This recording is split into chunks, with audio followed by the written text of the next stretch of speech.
discussing a piece called Lilac by Wynn and Rossi. She is a Minnesota-based composer, and she composes in a wide range of styles, not just piano, but also jazz, sacred music, choral music, band music, etc.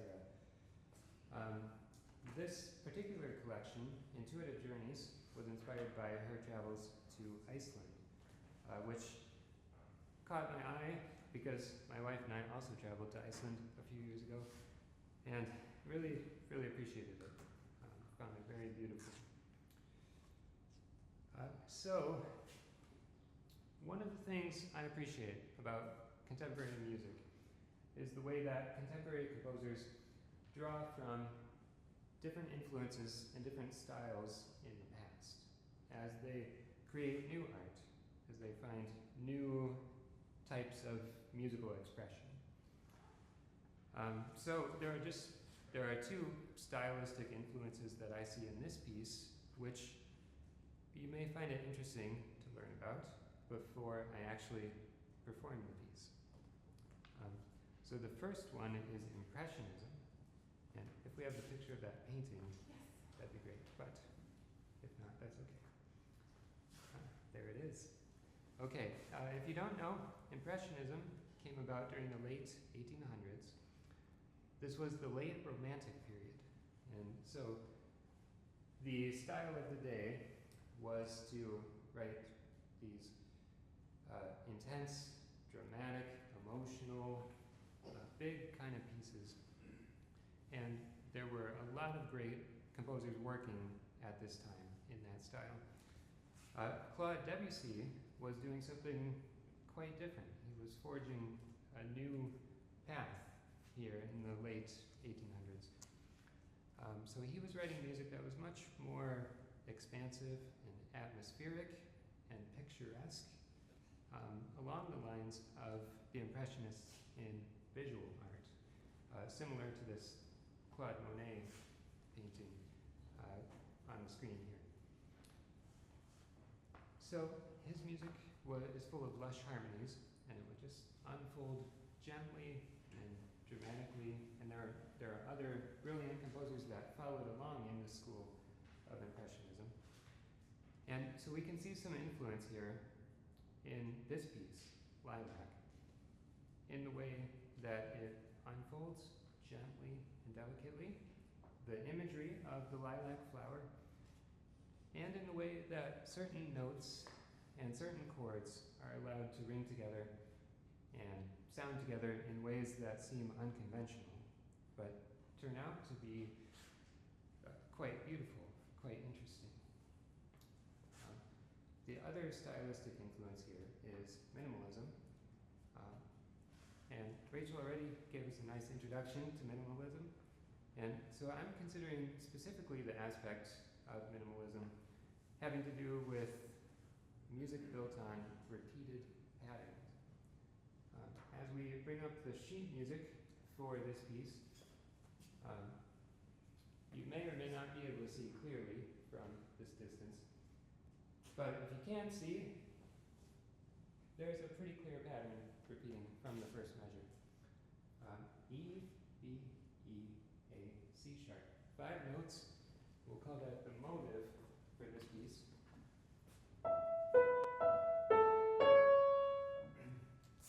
Little group participation. Can you try singing that with me? Let's sing it on La. Ready?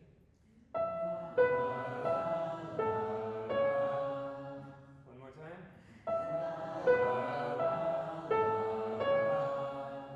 Once without the piano. La, la, la, la, la. Pretty good. Pretty impressive. Okay, so to investigate this a little more closely, we're going to play a game called Follow the Melody. Follow the top line of music. From the beginning, carries through, still carrying through, all the way through the first page. Down at the bottom, we get to a spot that looks different, looks new. It looks more dramatic, but if we look at the top 5 notes following the top line of music, it turns out it's still E, B, E, A, C sharp.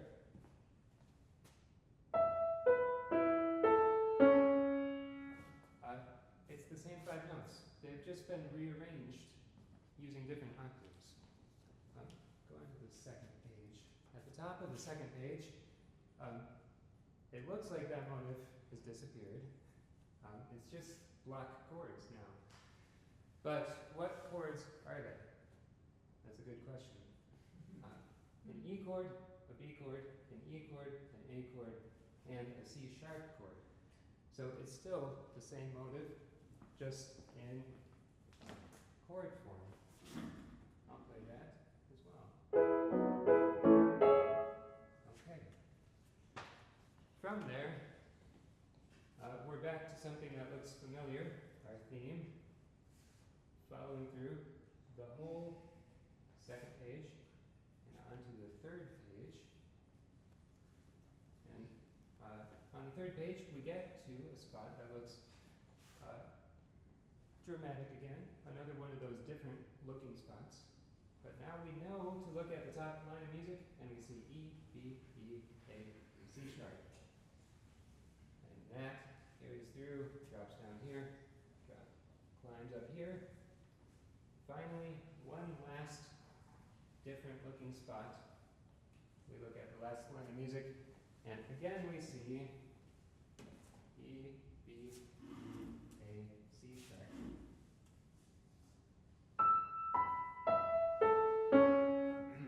Once again, rearranged using different octaves. Just for fun, does anyone want to try singing that with me?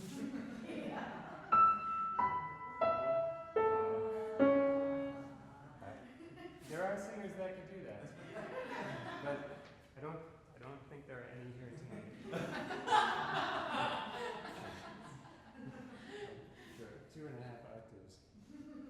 So then the chords take us through to the ending.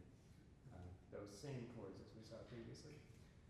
So that motive is present in every measure of this piece. That motive fills every measure, except for the very last measure. It is quite an achievement for a piece to be so consistent in the repetition of one small musical idea without becoming monotonous or even obvious about it. Instead, it becomes beautiful. It draws you into the world of the piece, the atmosphere of the piece, and it draws you along for the journey. So that is the genius of the minimalist influence in this piece. So,